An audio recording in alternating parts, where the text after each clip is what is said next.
जब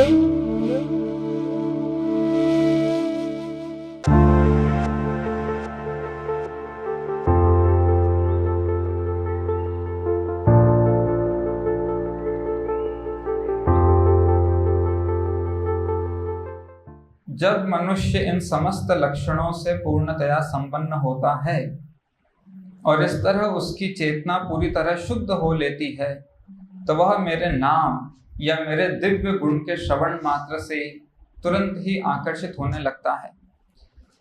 संवाद चल रहा है भगवान कपिल देव और उनकी माता देवहूति के बीच। भगवान यहाँ पर भक्ति का विवरण दे रहे हैं, भक्ति की प्रक्रिया का विवरण दे रहे हैं और कैसे भक्ति का विकास होता है इसका विवरण दे रहे हैं। यहाँ पे भगवान ने एक मापदंड रखा है। क्या मापदंड रखा है? हमारी भक्ति को टेस्ट करने के लिए भगवान के नाम और दिव्य गुणों के श्रवण के प्रति आकर्षण कैसे होगा, बहुत अच्छे से यहाँ पे बताया है। जब मनुष्य इन समस्त लक्षणों से पूर्णतया संपन्न होता है। क्या है वो लक्षण? एक भक्त के जो सात्विक लक्षण होते हैं, जो इसके पहले बताया है भगवान ने कि एक भक्त के क्या क्या लक्षण होते हैं। जब इन सब लक्षणों के विकास से धीरे धीरे व्यक्ति जो है वो यानी भक्त जो है वो पवित्र होने लगता है। ठीक है, तो स्वाभाविक रूप से उसका आकर्षण भौतिक विषय वस्तु के प्रति नहीं होता। स्वाभाविक रूप से उसका आकर्षण भगवान के नाम, गुण, लीला, उनके चरित्र, उनके महिमा, इसके प्रति होता है।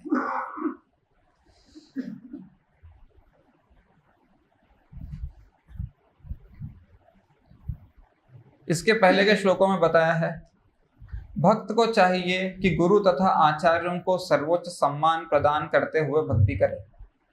उसे दीनों पर दयालु होना चाहिए और अपनी बराबरी के व्यक्तियों से मित्रता करनी चाहिए, किंतु उसके सारे कार्यकलाप नियम पूर्वक या इंद्रिय संयम के साथ संपन्न होने चाहिए। ये सारे तपस्याएं, ये सारे विधि बताई हैं। भक्त को नियमित रूप से मंदिर में मेरी प्रतिमा का दर्शन करना, मेरे चरण कमल स्पर्श करना तथा पूजन सामग्री एवं प्रार्थना अर्पित करना चाहिए। उसे सात्विक भाव से वैराग्य दृष्टि रखनी चाहिए और प्रत्येक जीव को आध्यात्मिक दृष्टि से देखना चाहिए। तो इस प्रकार भगवान एक बहुत सारे कहते प्रक्रियाएं बता रहे हैं, बहुत सारे नियम बता रहे हैं। भक्त को चाहिए कि आध्यात्मिक बात ही सुने और अपने समय का सदुपयोग भगवान के पवित्र नाम के जप में करे। उसका आचरण सुस्पष्ट एवं सरल हो, यानी बिना दोहरेपन के, बिना डुप्लिसिटी के, किंतु वह ईर्ष्यालु ना हो। वह सबों के प्रति मैत्रीपूर्ण होते हुए भी ऐसे व्यक्तियों की संगति से बचे जो आध्यात्मिक दृष्टि से उन्नत नहीं है। तो इस प्रकार भगवान ने बहुत सारे क्या कहते हैं नियम बताए, एक साधक को अपने जीवन में पालन करना चाहिए। अब इनका पालन सही सही हो रहा है या नहीं हो रहा है, हमें कैसे पता चलेगा? कि हम कर तो रहे हैं, लेकिन सच में ये प्रभावशाली है या नहीं, हमारे पालन में कोई कमी या कोई गलती तो नहीं है, उसका अब मापदंड भगवान कपिल ने यहाँ पर बताया है। क्या है वो मापदंड? हमारी रुचि क्या सुनने में है। राइट? जब मनुष्य इन समस्त लक्षणों से पूर्णतया संपन्न होता है, जो कुछ अभी बताए, इनसे पूर्णतया संपन्न होता है और इस तरह उसकी चेतना पूरी तरह शुद्ध हो लेती है, तो वह मेरे नाम या मेरे दिव्य गुण के श्रवण मात्र से तुरंत ही आकर्षित होने लगता है। श्रवणम इतना इम्पोर्टेंट है और उसका आकर्षण होना तो और भी इम्पोर्टेंट है, क्योंकि ये हमें बताता है कि हम कितने पवित्र हुए हैं, कितने शुद्ध हुए हैं अपने भक्ति की प्रक्रिया में। क्योंकि साधना भक्ति का जो उद्देश्य है वो यही है कि अपनी चेतना को शुद्ध करना। जो कृष्ण विरोधी चेतना है हमारी, 3 गुणों से दूषित चेतना है, जो कृष्ण के क्या कहते हैं कृष्ण के विरोध में जाती है, विमुख जाती है। साधना भक्ति धीरे धीरे उसे कृष्ण के प्रति लेकर आती है, कृष्ण के उन्मुख लेकर आती है। और उसका मापदंड क्या है? आकर्षण होना। श्री रूप गोस्वामी बताते हैं, आदौ श्रद्धा तथा साधु संग। सबसे पहले श्रद्धा होती है, उसके बाद क्या होता है? श्रद्धा से साधु संग होता है। साधु संग के बाद नेक्स्ट स्टेप क्या होता है? भजन क्रिया। साधु संग, साधुओं के संग में भक्तों के साथ रहकर, भक्तों से सीखकर हम साधना भक्ति करते हैं, जिसे भजन क्रिया कहते हैं। भजन क्रिया का फल क्या होता है? अनर्थ निवृत्ति। अनर्थ निवृत्ति के बाद आती है निष्ठा, और निष्ठा के बाद आती है रुचि। यही चीज यहाँ पे बताई गई है। भजन क्रिया यानी ये सारे विधि विधानों का पालन करने से क्या होगा? उसकी चेतना पूरी तरह शुद्ध हो लेती है, यानी अनर्थ निवृत्ति हो जाती है। अनर्थ निवृत्ति होने से उसका आकर्षण कृष्ण के नाम और गुण के श्रवण के प्रति होने लगता है, मतलब उसको रुचि आने लगती है उसमें। राइट। सो भगवान कृष्ण ने भगवत गीता में हमारे उद्धार और पतन का एक साधन बताया है, एक माध्यम बताया है। क्या है वो माध्यम? डैश के सहायता से अपना उद्धार करो, डैश के कारण अपने आप को गिरने मत दो। और डैश क्या है? हाँ, छठे अध्याय में भगवान बोलते हैं ना, मन ही शत्रु है और मन ही मित्र है कि नहीं? सो मन की सहायता से अर्जुन अपना उद्धार करो और अपने आप को नीचे मत गिरने दो। मनुष्य को चाहिए कि अपने मन की सहायता से अपना उद्धार करे और अपने को नीचे न गिरने दे। यह मन बद्ध जीव का मित्र भी है और शत्रु भी। सो हमारे भक्ति के मार्ग में, हमारे आध्यात्मिक जीवन के मार्ग में भगवान ने हमें एकदम सटीक तरीके से बता दिया है कि आपका आध्यात्मिक जीवन किस पर चलेगा? इस मन के ऊपर चलेगा। राइट। रुचि अरुचि की चर्चा चल रही है अभी कि भगवान के नाम श्रवण में, गुण श्रवण में रुचि है या नहीं है। रुचि कहाँ उत्पन्न होती है? मन में। सो जब तक मन के अंदर कल्मश रहेगा, जब तक मन के अंदर 3 गुणों से युक्त इच्छाएं रहेंगी, द्वेष रहेंगे, तब तक हमारे मन में भगवान के नाम, गुण, लीला, इन सब के प्रति श्रवण की कोई रुचि जागृत नहीं होगी। सो अर्जुन को ये श्लोक समझ में आ गया। क्या समझ में आ गया? कि मन की सहायता से अपना उद्धार करना है और अपने आप को नीचे नहीं गिरने देना है। फिर नेक्स्ट श्लोक भगवान बोलते हैं, छठे अध्याय का छठा श्लोक, जिसने मन को जीत लिया है उसके लिए मन सर्वश्रेष्ठ डैश है। क्या है? मित्र है। किंतु जो ऐसा नहीं कर पाया उसके लिए मन सबसे बड़ा शत्रु बना रहेगा। सो जिसने मन को जीत लिया है उसके लिए मन मित्र है, सबसे बड़ा मित्र है। क्यों? क्योंकि उसका आकर्षण, मन की रुचि कृष्ण की तरफ होगी। मन खींच खींच के कृष्ण की तरफ ले जाएगा। कभी कभी ऐसा होता है ना कि भक्तगण जो है संडे मंदिर नहीं आ पाते, कोई फैमिली प्रोग्राम हो, इमरजेंसी हो गई, कहीं और जाना पड़ा है, पर लेकिन मन उसी तरफ होता है। आज मंदिर मिस हो गया, आज मंदिर जाना मिस हो गया, सेवा मिस हो गई, करेक्ट, दर्शन मिस हो गए, पालकी उत्सव मिस हो गया। आकर्षण, मन ऐसा ट्रेन हो चुका है भक्त का कि उसका खिंचाव मंदिर की तरफ ही होता है। फिर वो संडे नहीं देखते, जब मौका मिलता है मंदिर आ जाते हैं। प्रभु जी को सेवा है तो बताइए, मंदिर आ गए। राइट, वो आकर्षण।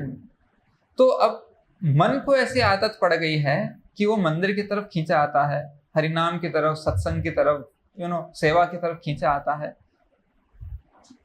पहले मन का आकर्षण कैसा था?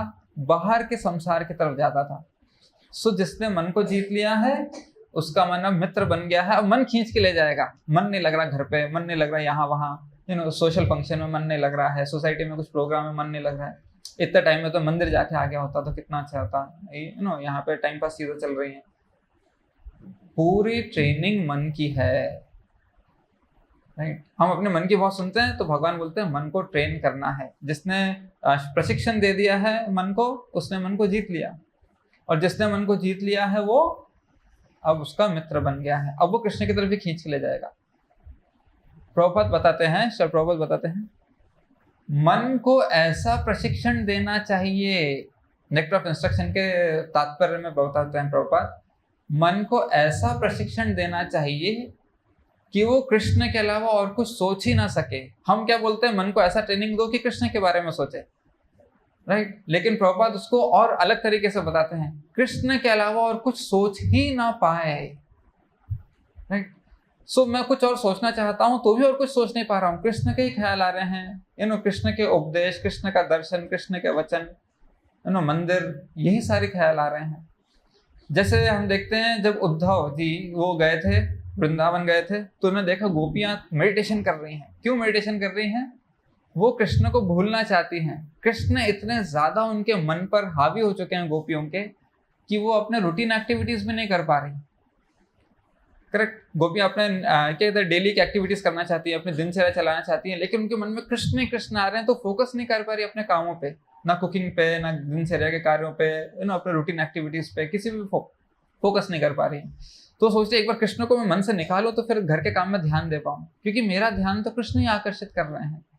उनके माइंड ऐसे ट्रेंड हैं कि न चाहते हुए भी, वो नहीं चाहती कृष्ण याद आए, फिर भी कृष्ण याद आ रहे हैं। सो मन की पूरी ट्रेनिंग ऐसी होती है, राइट। अब अर्जुन को ये बात समझ में आ गई कि मन शत्रु है, मन मित्र है, और उद्धार मन के द्वारा होगा।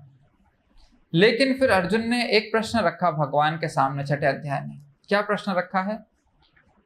कि आपने जो कुछ मुझे बताया है ये सब मैं स्वीकार करता हूं,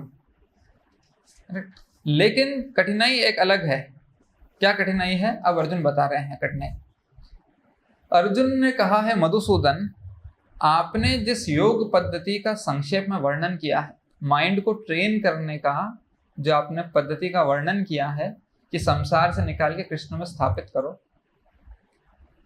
वह मेरे लिए दो चीजें, अव्यवहारिक और असहनीय है, क्योंकि मन चंचल तथा अस्थिर है।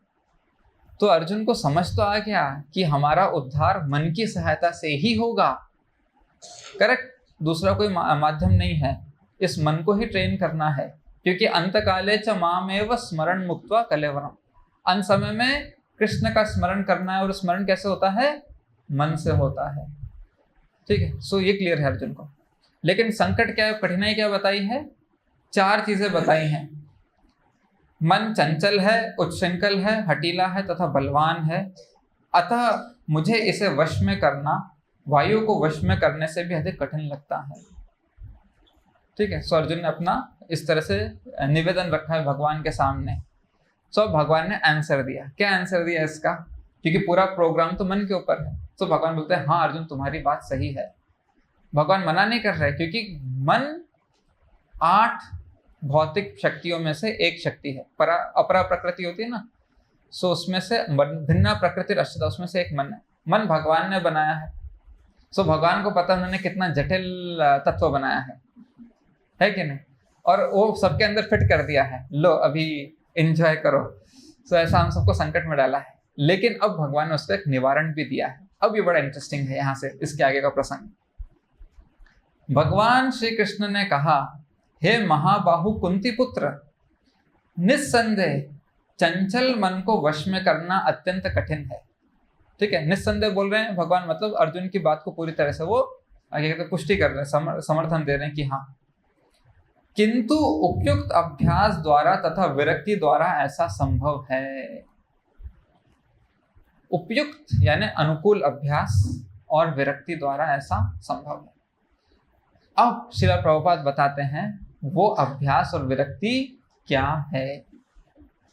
ठीक है, अब इसका तात्पर्य देखेंगे हम, क्योंकि भगवान श्री कपिल ने क्या कहा है? भगवान कपिल देव ने कहा है कि मेरे श्रवण के प्रति वो आकर्षण होना चाहिए। तो श्रवण इतना इंपॉर्टेंट बताया गया है भगवत गीता में भी और भागवतम में भी। आपको पता है कितने श्लोकों में भगवत गीता के श्रवणम के ऊपर महत्व दिया गया है? राइट, हम पढ़ते हैं, कभी ध्यान में नहीं आता है, लेकिन आपको बताता हूं, मैं आगे चर्चा करेंगे। अब देखिए, श्री प्रभुपाद बता रहे हैं ये अभ्यास और विरक्ति क्या है। अर्जुन द्वारा व्यक्त इस हठीले मन को वश में करने की कठिनाई को भगवान स्वीकार करते हैं, किंतु साथ ही वे सुझाते हैं कि अभ्यास तथा वैराग्य द्वारा यह संभव है। यह अभ्यास क्या है? वर्तमान युग में तीर्थवास यानी तीर्थ स्थान में जाना, वहां पे वास करना, परमात्मा का ध्यान यानी ध्यान योग की प्रक्रिया, मन तथा इंद्रियों का निग्रह, ब्रह्मचर्य पालन, एकांतवास आदि कठोर विधि विधानों का पालन कर पाना संभव नहीं है। ये सब पुराने युगों में, सत्ययुग में कृतेध्याय तो विष्णु तेतायाम यजतो मखई, जो प्राचीन युग थे उनमें ये सब संभव था, क्योंकि लोग उतने योग्य थे, सो लोग करते थे। ठीक है, लेकिन वर्तमान समय में ये संभव नहीं है। तो प्रभुपाद बता रहे हैं वर्तमान युग में ये संभव नहीं है। किंतु कृष्ण भावनामृत के अभ्यास से मनुष्य भगवान की नवदा भक्ति का आचरण करता है। तो अभी हमारे लिए क्या सुझाव है? इस चंचल, हटीले, बलवत और प्रमाथी पागल मन को वश में करने के लिए क्या सुझाव है? नवविधा भक्ति। ठीक है, अब ध्यान से सुनिए। ऐसी भक्ति का प्रथम अंग है कृष्ण के विषय में श्रवण करना। श्रवण जो है वो सबसे पहला अंग है भक्ति का। सर्वप्रथम श्रवणम कीर्तनम विष्णु बोलते हैं ना हम। पहला अंग क्या है? श्रवण।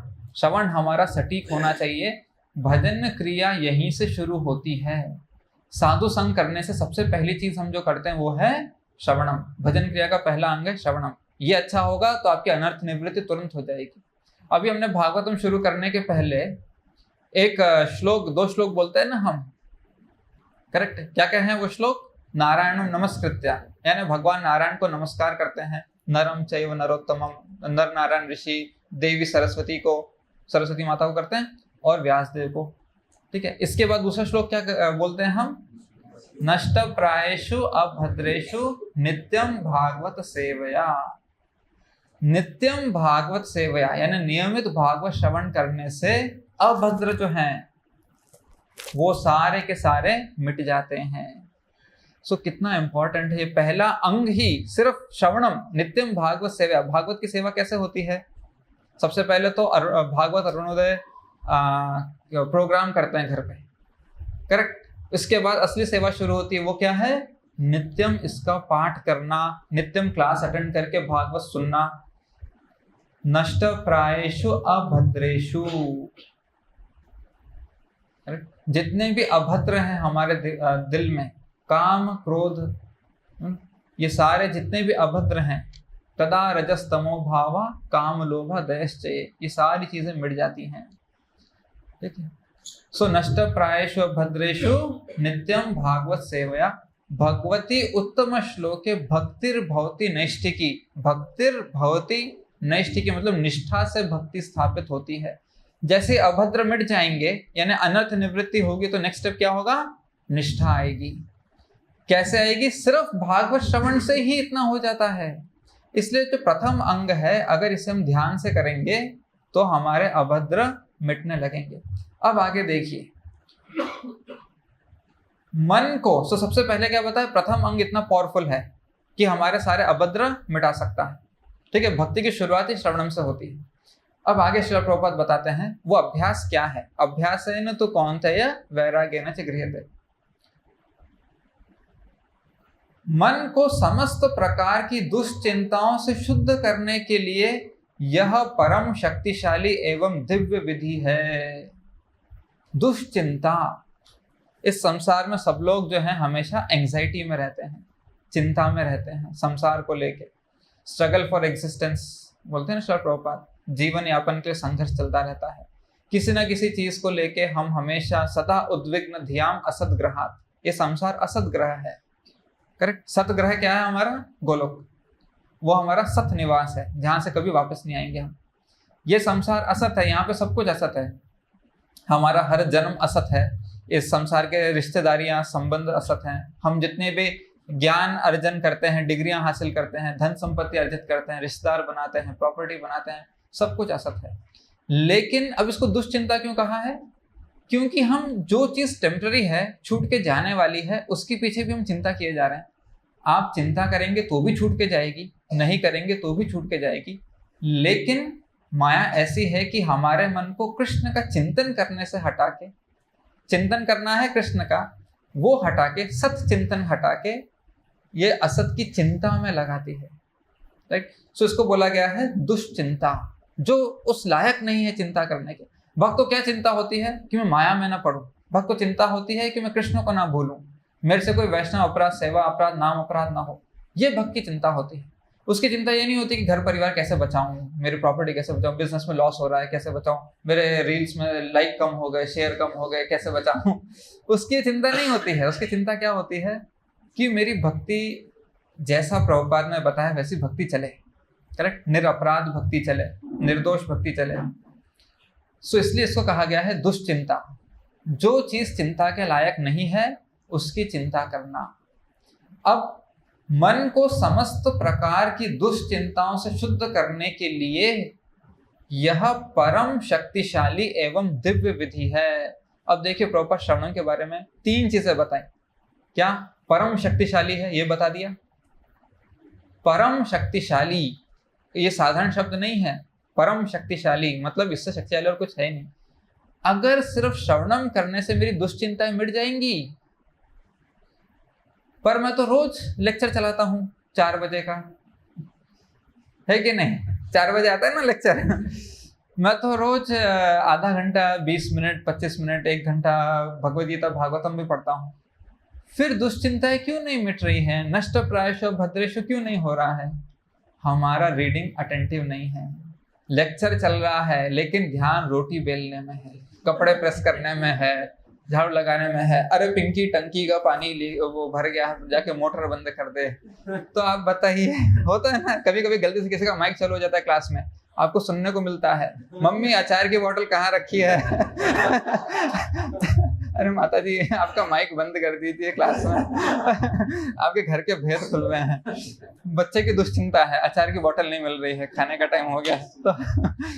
तो ऐसा चलता रहता है कभी कभी क्लास में भी। भगवान है ना, देखिए परमात्मा का खेल है, गलती से माता जी का हाथ लग जाता है वो माइक के ऊपर, और वो एक लाइन बोल के तुरंत तो उतने में 1 लाइन सुनानी होती है सबको। अरे क्लास में सब लोग बोर हो रहे हैं, एंटरटेनमेंट लाओ। किसी की टंकी का पानी भर के उतर गिर रहा है, किसी के अचार की बोतल नहीं मिल रही है। होता है ऐसा कभी कभी। वो कैमरा चालू हो जाता है, गलती से देख रहे कपड़े प्रेस कर रहे हैं, तो ये दृश्य मिलता है। सो अब आप देखिए, ये परम शक्तिशाली बताया गया है कि नहीं? ये बताया गया है परम शक्तिशाली। ये अकेला ही साधन ऐसा है श्रवणम, हमें गोलोक ले जा सकता है। परीक्षित महाराज ने अपनी सिद्धि कैसे हासिल की भक्ति की?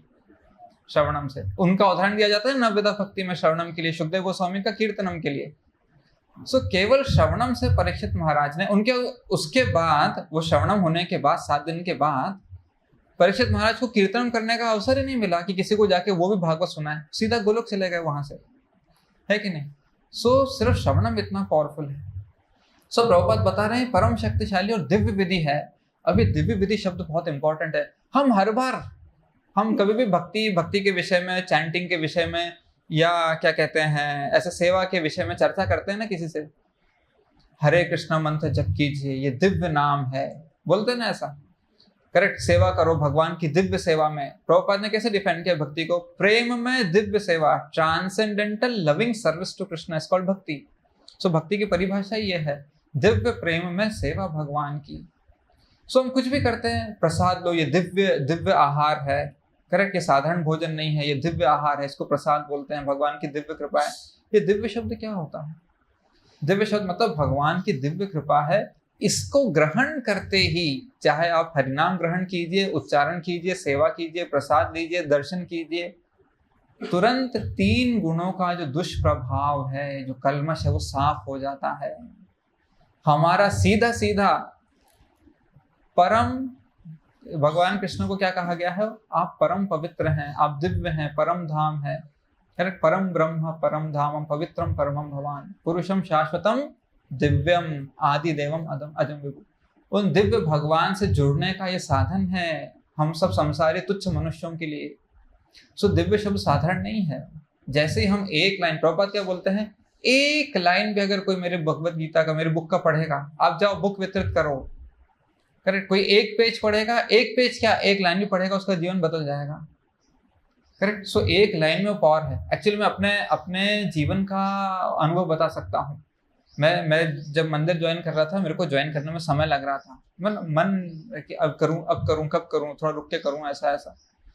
सिर्फ 1 लाइन पढ़ी मैंने, क्या कहते हैं, साइंस ऑफ सेल्फ रियलाइजेशन की, सिर्फ 1 लाइन। वो क्या थी? They have dedicated their everything for Krishna and it is never a mistake. उन्होंने अपना सब कुछ भगवान कृष्ण को समर्पित कर दिया है और ये कभी भी गलत नहीं है, इसमें कोई गलती नहीं है। It's never a mistake. जैसे वो पढ़ा 1 लाइन, तुरंत सारे डिसीजन इधर उधर के अफरा तफरी सब खत्म हो गई और तुरंत निर्णय हुआ। सो ऐसे आप देखिए कितने भक्त, कोई एक लाइन पढ़ता है कि प्रभु जी मैंने ये एक लाइन पढ़ी थी, बैंगलोर में मेरे को एक वो है एग्जाम्पल है, रियल एग्जाम्पल। एक माता जी थी, बहुत डिप्रेस थी, सुसाइड करने जा रही थी। सुसाइड करने के पहले मंदिर आई, कोई भक्त मिले उनको कि अब बस हो गया है सब संसार से। उन्होंने कृष्णा बुक दे दी, वो भक्त ने उनको कृष्णा बुक दे दी, बोला अच्छा आपको मरना ही है तो पढ़ के मरो, ठीक है। उसमें एक लाइन पढ़ ली उन्होंने, क्या पढ़ ली कि वो प्रसंग है ना कंस का और वसुदेव के बीच में संवाद चल रहा है, दूसरे अध्याय, पहले दूसरे अध्याय में आता है कि ये सारे स्ट्रॉस पानी में जैसे तिल्लियां होती है, घास के तिनके होते हैं, वो सब मिलते हैं, लहरों से बिछड़ जाते हैं। उसके बाद ये कंस से सुना, ये कौन सुना रहा है? ये भगवान के वचन, ये कंस के वचन है उसमें। आपको पता है कंस ने भी थोड़ा सा ज्ञान उपदेश दिया है भागवतम में। तो ये सब तो आता जाता रहेगा, इस जीवन को इतना गंभीरता से लेना, कंस ही हितोपदेश दे रहा है। वो पढ़ के उन्होंने डिसाइड किया नहीं करना सुसाइड अब और बाद में सेवा में लग गई, मंदिर में चल पड़ा। एक लाइन प्रभुपाद बोलते हैं मेरी बुक की। सो जब हम दिव्य बोलते हैं ना, भगवान की शक्ति आके हिट करती है, जो तमोगुण होता है, जो रजोगुण होता है, उसको आके ध्वस्त करती है वो एक लाइन। करेक्ट। इसलिए जो ये दिव्य शब्द है ना, सीधा भगवान का एक एकदम जलता हुआ तेजस्वी तीर, तीक्ष्ण तीर आके पूरे उसको भेद के जाता है, हमारे अज्ञान को भेद के जाता है। इसलिए श्रवणम इतना इंपॉर्टेंट है। सो ये प्रभुपाद ने हमें क्या क्या बताया? सबसे पहले ये सर्वप्रथम अंग है, ठीक है, ये परम शक्तिशाली है, ये दिव्य विधि है, और एक महत्वपूर्ण चीज, सारी दुश्चिंताओं से मुक्ति दिलाता है। ये सारी दुश्चिंताओं से मुक्ति दिलाता है। अभी आगे देखिए, कृष्ण के विषय में जितना ही अधिक श्रवण किया जाता है उतना ही मनुष्य उन वस्तुओं के प्रति अनासक्त होता है। अब चौथी चीज बताई है, क्या बताई है? ये संसार से विरक्ति लाता है। उतना ही मनुष्य उन वस्तुओं के प्रति अनासक्त होता है जो मन को कृष्ण से दूर ले जाने वाली हैं। राइट। सो मन को कृष्ण से दूर क्या ले जाते हैं? संसारी विषय वस्तुएं ले जाती हैं। जैसे जैसे हमारा श्रवणम पावरफुल रहेगा, स्ट्रांग रहेगा, राइट, हमारा मन इन सब चीजों में नहीं लगेगा। जो वस्तुएं हमारे मन को कृष्ण से हटा के, खींच के संसार में लगाती है, उन वस्तुओं से हम अनासक्त हो जाते हैं। भगवत गीता में 15वें अध्याय में भगवान बताते हैं कि तीनों लोकों का पालन करने वाले पुरुषोत्तम होते हैं। ठीक है, बड़े इंटरेस्टिंगली बड़ा फेमस श्लोक है जो हम हमेशा पढ़ते हैं, सुनते हैं, बोलते हैं, करेक्ट, और सबको कंठस्थ भी होगा। भगवान बोलते हैं, इन दोनों के अतिरिक्त शर अक्षर, भगवान ने पहले शर अक्षर बताए, करेक्ट, शर जीव और अक्षर जीव। शर मतलब जो यहाँ पे संसार में बद्ध जीव है, अक्षर मतलब जो भगवत धाम में है, उन मुक्त जीव हैं, कृष्ण के साथ सेवा में संलग्न है, यानी कृष्ण की सेवा में संलग्न है, कृष्ण के साथ वास कर रहे हैं। इन दोनों के अतिरिक्त एक परम पुरुष परमात्मा है। ठीक है, अब भगवान बता रहे हैं इनके अलावा एक परमात्मा है जो साक्षात अविनाशी भगवान है और जो तीनों लोकों में प्रवेश करके उनका पालन कर रहा है। सो जितने भी जीव यहाँ पर है उनका पालन पोषण कौन कर रहे हैं? परमात्मा। सो पालन मतलब सिर्फ भोजन देना नहीं है। पालन मतलब क्या है? अब भगवान इसको समझाते हैं इसके पहले के श्लोकों में। यहाँ पे भगवान बताते हैं, मैं सूर्य का प्रकाश हूँ, चंद्रमा का प्रकाश हूँ, करेक्ट। सूर्य का तेज सारे विश्व का अंधकार को दूर करता है, मुझसे निकलता है। चंद्रमा तथा अग्नि के तेज भी मुझसे उत्पन्न होते हैं। तो भगवान बता रहे हैं मैं किस तरह से ब्रह्मांड का पालन पोषण करता हूँ, करेक्ट। फिर सूर्य के तेज से क्या होता है? उष्णता आती है, प्रकाश आता है। चंद्रमा के प्रकाश से क्या होता है? फल फूल सब्जियां ये सब जो है थोड़े से पोषक बनती है, पोषणदायक बनती है। और फिर तीसरा भगवान बताते हैं मैं अग्नि हूँ, अग्नि का तेज भी मुझसे आता है। अग्नि के तेज को कैसे एक्सप्लेन करते हैं भगवान? मैं वैश्वानर अग्नि हूँ, पाचन क्रिया में सहायक हूँ। तो इस संसार में रहने के लिए हमें सूर्य चाहिए है, चंद्रमा चाहिए है और पाचन अग्नि भी चाहिए है, करेक्ट। तभी हम अच्छे से सुखी रह पाएंगे, खा पी पाएंगे, अपना जीवन चला पाएंगे। सर प्रभुपाद बताते हैं कि सूर्य के प्रकाश के बिना कुछ नहीं हो सकता, करेक्ट। जीवन पनपता है वही सूर्य के प्रकाश से होता है। ठीक है, तो इस तरह से इस संसार में रहने के लिए हमें क्या चाहिए है? भगवान की सहायता चाहिए, भगवान की कृपा चाहिए। सो पालन करता है। लेकिन इस संसार से निकलने के लिए भी भगवान की सहायता चाहिए है। अब नेक्स्ट श्लोक 15वें श्लोक में, 15वें अध्याय का 15वां श्लोक क्या है? सर्वस्य चाहम हृदि सन्निविष्ट मत्त स्मृतिर ज्ञानम अपोहनम च। ठीक है, वेदेश सर्वैर अहमेव वेद्यो वेदांत कृत वेद विदेव चाहम। इस संसार में रहने के लिए भगवान ने बताया सूर्य चंद्रमा अग्नि मैं देता हूँ, प्रकाश मैं देता हूँ और सब रहते हैं। इस संसार से निकलने के लिए जो सहायता चाहिए वो भी मैं देता हूँ। और वो सहायता में 3 चीजें बताई। मत्तः पहला क्या है? स्मृति, याददाश्त। करेक्ट, याददाश्त कृष्ण देते हैं। सो भगवान बोलते हैं ना, अंत काले च मामेव स्मरण मुक्त्वा कलेवरम। सो अंत समय में कृष्ण को याद करने की स्मृति कृष्ण देते हैं। ज्ञानम, सो भगवान बोलते हैं दिव्य ज्ञान आपको मुक्त करा देगा। करेक्ट, चौथे अध्याय में बोलते हैं ना, इस दिव्य ज्ञान से उदात्त और कुछ नहीं है, nothing more sublime than this transcendental knowledge. Correct, so ज्ञान, इस संसार से निकलने का ज्ञान, ददामि बुद्धि योगम तम येन माम उपयान्ति, वो भी भगवान देते हैं। एक और चीज देते हैं भगवान इस संसार से निकलने के लिए। तीसरा क्या है? स्मृति, ज्ञानम। और तीसरा क्या कहलाता है?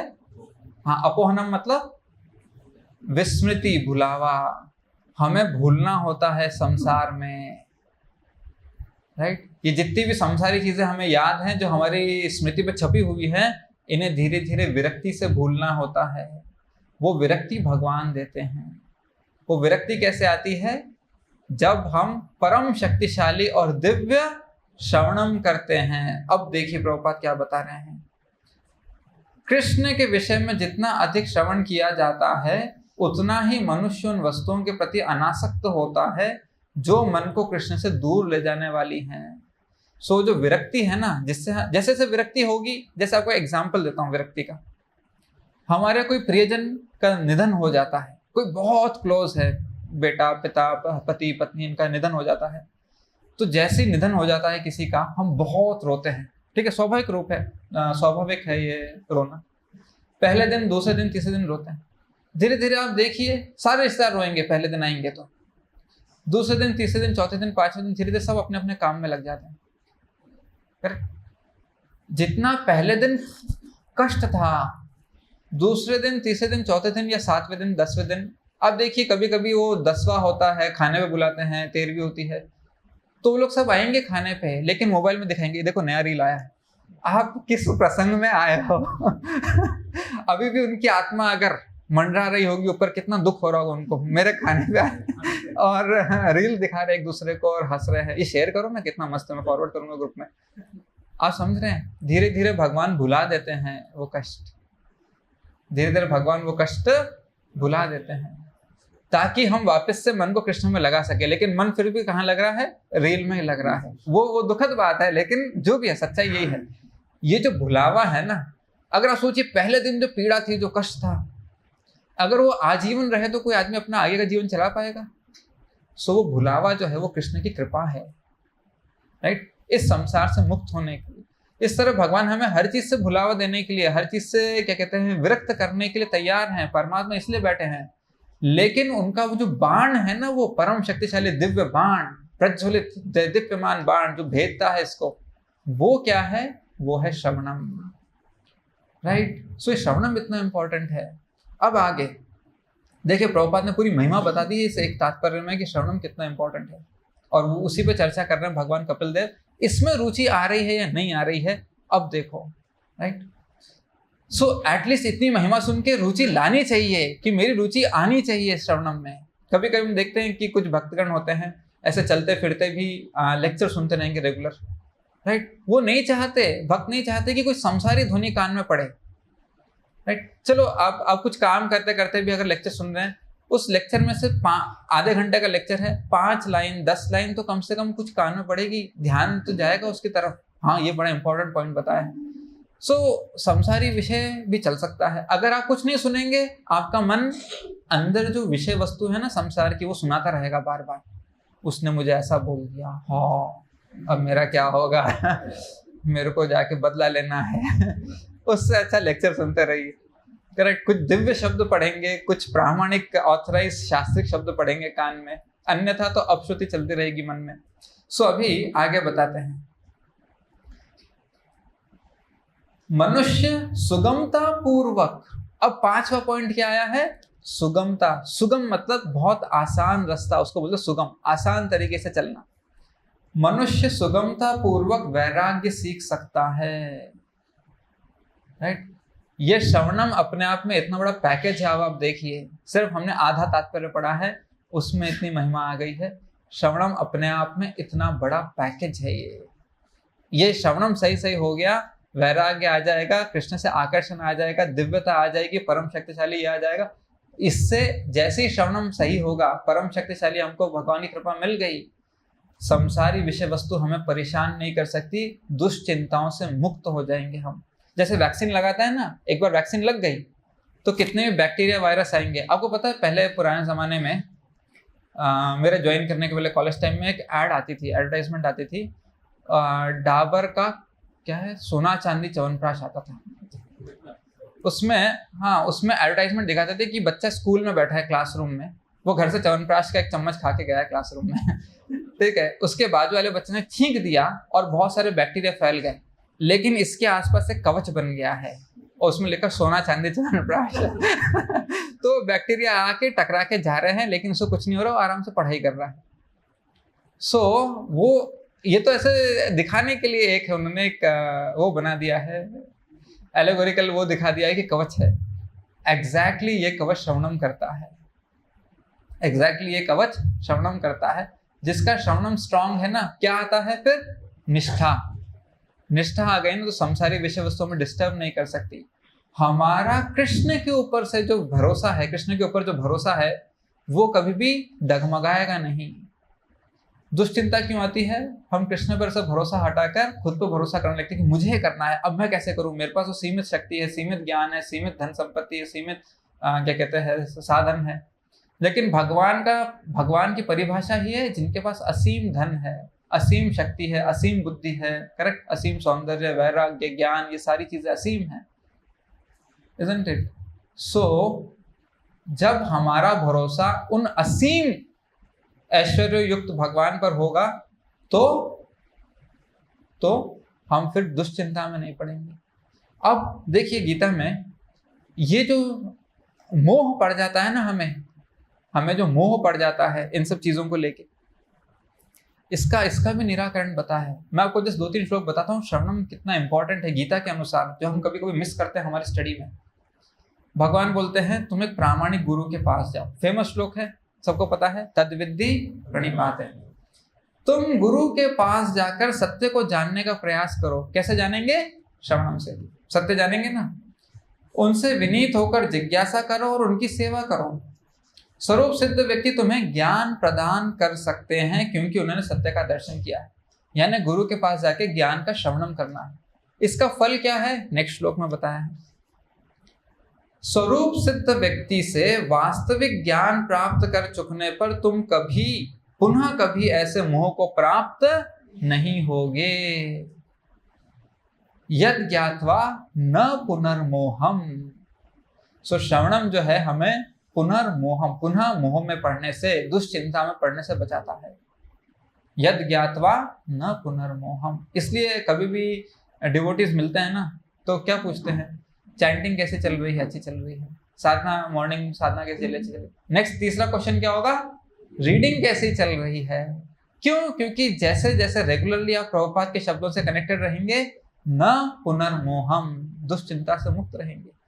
एग्जैक्टली यही चीज अर्जुन ने कही। भगवान ने पूछा अर्जुन से, एक ही क्वेश्चन पूछा है लास्ट में, करेक्ट। क्वेश्चन तो पहले ही पूछा है, तुम्हारे ऊपर कलमश कहाँ से आया, लेकिन वो आंसर लेने के लिए नहीं पूछा था। आंसर देने के लिए जो क्वेश्चन पूछा है वो क्या है? हे पृथा पुत्र है धनंजय, क्या तुमने इस शास्त्र को एकाग्र चित्त होकर सुना? राइट। और क्या अब तुम्हारा अज्ञान तथा मोह दूर हो गया है? भगवान सुनने की, श्रवणम की शक्ति बता रहे हैं। सिर्फ सुनकर अर्जुन तुम्हारा मोह दूर हो जाना चाहिए था। क्या ऐसा हुआ है? अर्जुन तुरंत तत्परता से, यस मेरा मोह दूर हो गया है कृष्ण। भगवान ने आगे कुछ भी साधना के अंग नहीं पूछे, सिर्फ एक ही चीज पूछी, जो मैंने तुमको उपदेश दिया एक मुहूर्त में गीता का, क्या इसे एकाग्र चित्त होकर सुना? अर्जुन बोलते हैं हाँ। और उसका परिणाम क्या हुआ है? देखिए, अर्जुन ने कहा हे कृष्ण है अच्युत, अब मेरा मोह दूर हो गया है। यद ज्ञात्वा न पुनर्मोहम। आपके अनुग्रह से मुझे मेरी स्मरण शक्ति वापस मिल गई है। जो मैं अपने अस्तित्व को, आपके साथ जो मेरा संबंध है उसको भूल गया था, वो मुझे वापस आ गया। क्या है वो संबंध? यहाँ पे बताया गया है। प्रामाणिक गुरु से सुनने के बाद, यद ज्ञात्वा न पुनर्मोहम एवं यस्यसि पांडवा, स्वरूप सिद्ध व्यक्ति से वास्तविक ज्ञान प्राप्त कर चुकने पर तुम पुनः कभी ऐसे मोह को प्राप्त नहीं होगे, क्योंकि इस ज्ञान के द्वारा तुम देख सकोगे कि सभी जीव परमात्मा के अंश स्वरूप हैं, अर्थात वे सब मेरे हैं। अर्जुन बोल रहे मुझे मेरी स्मृति वापस आ गई, मुझे संबंध पता चल गया आपके साथ, मेरा कर्तव्य पता चल गया आपके साथ, आपके प्रति। करेक्ट। अब मैं संशय रहित तथा दृढ़ हूं, अब माया मुझे विचलित नहीं कर सकती। ये जो रजस तमो भाव है ये सब मुझे विचलित नहीं कर सकते, और आपके आदेश अनुसार कर्म करने के लिए उद्यत हूं। राइट। सो ये है श्रवणम का महत्व, ये है श्रवणम की महिमा जो भगवान बताते हैं। फिर भगवान बताते हैं श्रवणम सिर्फ हमको मुंह से नहीं निकलता, तुष्यंती च रमंती च। करेक्ट। मेरे भक्तगण आपस में मेरे विषय में चर्चा करते हैं। करेक्ट। 10वें अध्याय में आता है ना, भगवान बोलते हैं मेरे शुद्ध भक्तों के विचार मुझ में वास करते हैं, उनके जीवन मेरी सेवा में अर्पित रहते हैं, और वे एक दूसरे को ज्ञान प्रदान करते तथा मेरे विषय में बातें करते हुए परम संतोष तथा आनंद का अनुभव करते हैं। अगर हमें भगवान की कथा करने में परम संतोष और आनंद नहीं मिल रहा है तो इसका मतलब है हमारी साधना गड़बड़ है, हम अभी भी पवित्र नहीं हुए, शुद्ध नहीं हुए। हमारा श्रवणम भी सही नहीं है, क्योंकि श्रवणम अपने आप में हमें सारे कल्मशों से मुक्त कर सकता है। नष्ट प्रायेषु अभद्रेषु नित्यम भागवत सेवया। सो हमारी परख क्या है, परीक्षा क्या है? हमारी परीक्षा ये है कि भगवान की कथा सुनने में, भगवान के विषय में चर्चा करने में हमें कितनी रुचि आती है, कितना आनंद आता है। और जिसको इसमें रुचि आती है ना, फिर उसको बाकी विषयों में रुचि नहीं आती। करेक्ट। आप निभाने के लिए हाँ ओके, आपके पड़ोसी आ गए, बिजनेस क्लाइंट आ गए, या आपको किसी सोसाइटी प्रोग्राम में गए, कोई मिल गया, ठीक है, स्माइल करके हाँ अच्छी बात है, नाइस ओके ऐसा करके आ जाएंगे, रुचि नहीं आएगी। करेक्ट। सो हमारी रुचि की परीक्षा ये है। क्या है रुचि की परीक्षा? कि भगवान के विषय में कितना आकर्षण है, कितना मन उधर खींचा जाता है भगवान के प्रति, उनकी सेवा के प्रति, उनके क्या कहते हैं नाम संकीर्तन के प्रति, गुण रूप लीला कथा के प्रति। सो इस तरह से भगवान कपिल बता रहे हैं कि जिसने अपनी साधना अच्छी की है, जो इस तरह साधना करके पवित्र हो गया है, उसकी परीक्षा क्या है? नेचुरली उसका मन, जिसके कारण से हम उद्धार और पतन हो सकता है, वो कहाँ जाएगा? कृष्ण की तरफ जाएगा। ठीक है। So will stop here. ग्रंथराज श्रीमद् भागवतम की जय। विश्व गुरु श्रील प्रभुपाद की जय। हरे कृष्ण।